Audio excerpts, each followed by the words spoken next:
Tokyo to see what's going on. I'm now in my office monitoring the coverage on Japanese television. And I have to say that central Tokyo is fine from what we see. Walked around for about half an hour. People are calm. A lot of people are still standing around outside, not going into their building.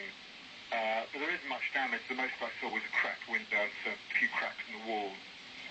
But central Tokyo seems to be all right. Older buildings, I suspect, may have suffered more damage, but it's not obvious from here. The real dramas are clearly in northeast Japan, along the northeast coast. And we're seeing now pictures of large-scale fires. You've seen the waters flooding into some of these northeastern cities. That's where the damage is concentrated. Yes, and we have listened to the Japanese Prime Minister, Naoto Kan, appealing to the people of Japan to remain calm. A difficult thing to do, certainly under these circumstances, as you fear, certainly along the coastline, the northeast there, the approach of yet another tsunami. What about people trying to get hold of loved ones, family members? Because I'm seeing a lot of that on my Twitter account, people trying to make contact with their friends and family. Yes, I think the problem is that the phones are very jammed. Everyone's on their phone, on their mobile. Even the landlines are a bit difficult now. I was able to get through to my family in the first half hour after this happened. They were all fine. But, the system, I think, is overloaded. I suspect that it's that rather than damage to the telecoms infrastructure. So, there will be a lot of anxiety, particularly for people who have family in these northeastern coastal areas. Indeed, and of course what's interesting is in the midst of this and all these aftershocks that you're experiencing, and we've been reporting, after the initial 8.9, we've heard of a 6.4, a 6.8, that even so, people are still able to watch their television. The power lines don't appear to have, the downing of those power lines don't appear to have necessarily had a big impact, certainly in the Tokyo area, as you point out. No, Tokyo, from what I can tell, is fine. The damage is really, if I look out of my window, I can't see any damage. There's a big oil fire in a steel refinery to the east. We're hearing reports of an older, a pre-war building where there was some kind of school graduation ceremony going on, where a ceiling fell in and some people were injured. But I don't think Tokyo is the problem. Indeed. You feel comfortable, though, there on the 7th floor to remain there rather than to add to the people trying to make their way home. Presumably it took a little while for you to come to that decision. Not really. I mean, this building seems to be quite solid.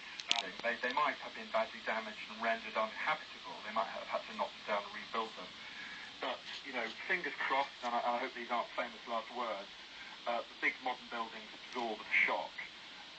The danger, personally, I always feel that the danger is being on the street, where the kind of air conditioning units, the masts that are loosely moored to the top of some of these buildings could come crashing down. So I'll be staying here for the time being. Yeah, I totally understand that. And of course, as we reported there, Naoto Kan, Japan's Prime Minister, announcing that he will head up this newly organised emergency response headquarters. How efficient is that likely to be? And tell us, because presumably in the past a similar headquarters would have been set up. Would that be right or not? Yeah, after the Kobe quake in 1995, the government came into a lot of criticism, rightly, because their response was very slow and poorly coordinated. I think a lot of lessons were learned from that. Certainly when I was out just now on the streets talking to people, it was striking, how well prepared everyone was.